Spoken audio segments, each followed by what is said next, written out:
नाज़रीन इकराम, Iran, Israel और America की जंग आज 10वें रोज के अंदर दाखिल हो चुकी है। याद रहे कि पिछले साल जो जंग शुरू हुई थी इसराइल और ईरान के दरमियान, वो 12 रोज तक चली थी और 12वें दिन के बाद अमेरिका ने दरमियान में मुदाखलत की थी और सीज फायर करवा दिया था। और यह जंग जिसमें अमेरिका बराह रास्त खुद मुदाखलत कर रहा है, खुद इसराइल के साथ मिलकर ईरान के ऊपर हमले कर रहा है, यह जंग 10वें रोज के अंदर दाखिल हो चुकी है। अब से चंद घंटे पहले की अहम तरीन और बड़ी खबर यह है कि ईरान ने अपने नए सुप्रीम लीडर का ऐलान कर दिया है। डोनाल्ड ट्रंप ने यह कहा था कि ईरान का जो भी नया सुप्रीम लीडर होगा वो मेरी मर्जी का होगा, लेकिन ईरान की जानब से एक अहम तरीन और बड़ा सरप्राइज दिया गया है। उन्होंने बिल्कुल भी इस चीज को मलहूज़े खातर रखा ही नहीं कि डोनाल्ड ट्रंप क्या कहता है और क्या सोचता है। उन्होंने एक और खामनाई का ऐलान कर दिया है, यानी कि एक खामनाई जो पिछली कई दहाइयों से अमेरिका, इसराइल और इनके एलाइज के लिए दर्द-ए-सर बना हुआ था, अब ईरान के अंदर एक और नया सुप्रीम लीडर आ गया है और वो भी खामनाई ही है। इसके अलावा अमेरिका के अंदर से एक अहम तरीन और बड़ी खबर है, अमेरिका के जितने भी फौजी उन सब की छुट्टियों को कैंसिल कर दिया गया, यानी कि सबको ड्यूटी के ऊपर बुला लिया गया। और दुनिया भर के अंदर ये बातें हो रही हैं कि शायद अमेरिका जमीनी ऑपरेशन के ऊपर गौर कर रहा है कि वो जमीनी तौर पर फौजें ईरान के अंदर उतारेगा। इसके अलावा अहम तरीन और बड़ी खबर यह है, अमेरिका के एक सेनेटर हैं, उन्होंने बिल्कुल वाज़ेह तौर पर खुले अल्फाज के अंदर मिडिल ईस्ट के तमाम ममालिक को यह कह दिया कि अमेरिका ये लड़ाई अकेला नहीं लड़ सकता, आप लोगों की भी ये लड़ाई लड़नी पड़ेगी। यानी कि सऊदी अरब को, मुत्तहदा अरब अमारात को, ओमान को, कतर को, कुवैत को, बहरीन को, इन सबको भी ईरान के साथ लड़ाई लड़नी पड़ेगी। और ईरान ने पहले से यह वाज़ेह तौर पर ऐलान कर रखा है कि अगर आप लोगों की सरजमीन हमारी सरजमीन के खिलाफ इस्तेमाल नहीं होती, आपने जो अमेरिकन को अड्डे दे रखे हैं, अगर वहां से ईरान के ऊपर हमले नहीं होते तो हम आपके मुल्कों के ऊपर हमले नहीं करेंगे। आपने सिर्फ ये मेक श्योर करना, जितना भी मिडिल ईस्ट है, इन्होंने सिर्फ ये मेक श्योर करना है कि इनकी सरजमीन से ईरान के ऊपर हमले ना हो।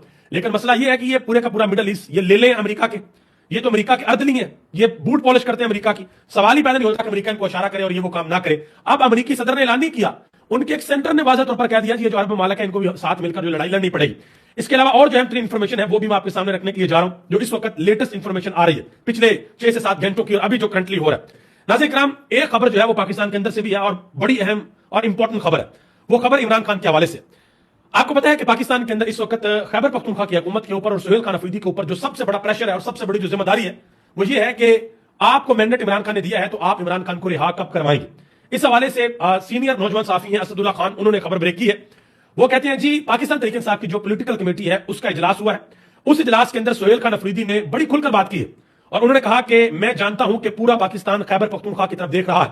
उन्होंने कहा जी, मैं आपको यकीन दिलाता हूं कि 4 से 5 लाख लोग मेरे साथ निकलेंगे और जब बात आएगी आखिरी वक्त की, यानी कि जब डी चौक पहुंचना होता है, जब हुकूमत ऑपरेशन के मोड में होती है, तो सुहेल खान अफरीदी ने कहा कि अगर ऐसे हालात बन गए तो मैं आपको मायूस नहीं करूंगा, यानी कि मैं फ्रंट से लीड करूंगा। अब यहां पर असदुल्ला खान साहब कह रहे हैं जी, उन्होंने 4 से 5 लाख लोगों को कहा, यह बहुत बड़ी तादाद है, 4 से 5 लाख लोग। बांग्लादेश के अंदर सिर्फ 6 लाख लोग निकले थे और हुकूमत का तख्ता उन्होंने पलट दिया था।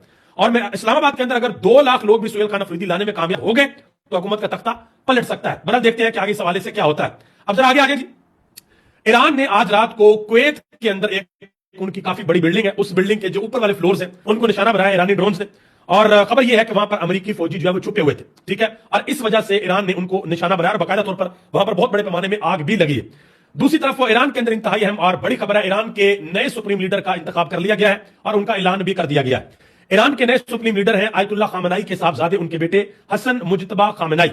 तो एक खामनाई को अल्लाह ने शहादत अनायत फरमा दी है, तो उनकी जगह पर एक दूसरा खामनाई आ गया है, हसन मुजतबा खामनाई।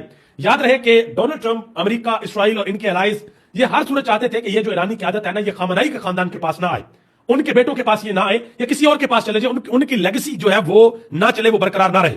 लेकिन ये ईरान की जानब से, ईरानी काउंसिल की जानब से, ईरान की जो मौजूदा लीडरशिप है उनकी जानब से अहम तरीन और बड़ा फैसला किया गया है कि उनके जो सुप्रीम लीडर होंगे वो हसन मुजतबा होंगे।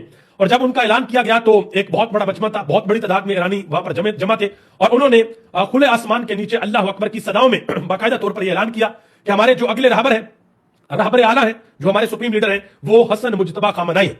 अब मैं यहां पर एक बड़ी इंपॉर्टेंट चीज आपको बताऊं, देखें बाज़ औक़ात आपको तज्जिया करते हुए बहुत सी चीजों को कनेक्ट करना पड़ता है। आज से 3 दिन पहले आज से इसराइल की मीडिया ने यह खबर दे दी थी कि भाई ईरान के जो अगले लीडर हैं वो मुजतबा हसन खामनाई होंगे, लेकिन ईरान ने कह दिया था जी हमने अभी ऐलान नहीं किया। इसका मतलब पता क्या? इसका मतलब यह है कि आज भी इसराइल के जासूस ईरानी सिस्टम में बिल्कुल अंदर डेप्थ तक उन्होंने पेनिट्रेट किया हुआ। यह फैसला लिमिटेड लोगों के दरमियान था और उन लिमिटेड लोगों तक भी इसराइल की इंटेलिजेंस की एक्सेस है, यह आप अंदाजा लगाएं। इस हवाले से ईरान को बड़ी मेहनत करनी पड़ेगी कि उनके दरमियान जो जासूस है, जो इंफॉर्मेशन इसराइल तक पहुंचाते हैं, उन जासूसों को ये ढूंढे, उन गद्दारों को ढूंढे और उनको कैफरे किरदार तक पहुंचाए। अब ये जो नए लीडर बने मुजतबा हसन खामनाई, अब इसराइल और अमेरिका उन्होंने ये ऐलान कर रखा है कि अगर اس طرح کا کوئی بندہ آتا ہے امریکہ کی مرضی کے خلاف تو پھر جو نتائج ہے وہ بڑے خطرناک ہوں گے. ان کی جو سیکورٹی ہے وہ بہت انپورٹنٹ ہوگی, اب بہت ہی انپورٹنٹ ہوگی کہ ایران ان کی سیکورٹی کا خیال رکھے, بالکل بھی کسی بھی قسم کا کوئی رسک ایران جو ہے وہ نہ لے. آگے آ جائیں جی. امریکہ نے سعودی عرب کے اندر ان کے جو سفارتکار ہیں ان کے حوالے سے باقاعدہ طور پر یہ کہہ دیا کہ آپ سعودی عرب کو چھوڑ دیں. ٹھیک ہے جی, امریکہ نے اپنے سفارتکاروں کو یہ کہا ہے کہ آپ سعودی عرب کی سرزمین سے نکل جائیں. اور اس سے یہ بات لگتی ہے, یہ اندازہ لوگ لگا رہے ہیں کہ شاید سعودی عرب بھی باقاعدہ طور پر فل سکیل وار میں اس جنگ کے اندر شامل ہونے کے لیے جا رہا ہے. اس حوالے سے ایک امریکی سینیٹر نے بھی بڑی ڈیٹیل میں بات کیا, وہ بھی میں آپ کے سامنے رکھنے کے لیے جا رہا ہوں. اور اسی صورتحال میں پاکستان کو اس وقت ایک ایسے لیڈر کی ضرورت ہے جس کے پیچھے پوری کی پوری قوم کھڑی ہو سکے, جس کی بات کو قوم سمجھے, جو وہ فیصلہ کرے قوم اس کے پیچھے کھڑی ہو.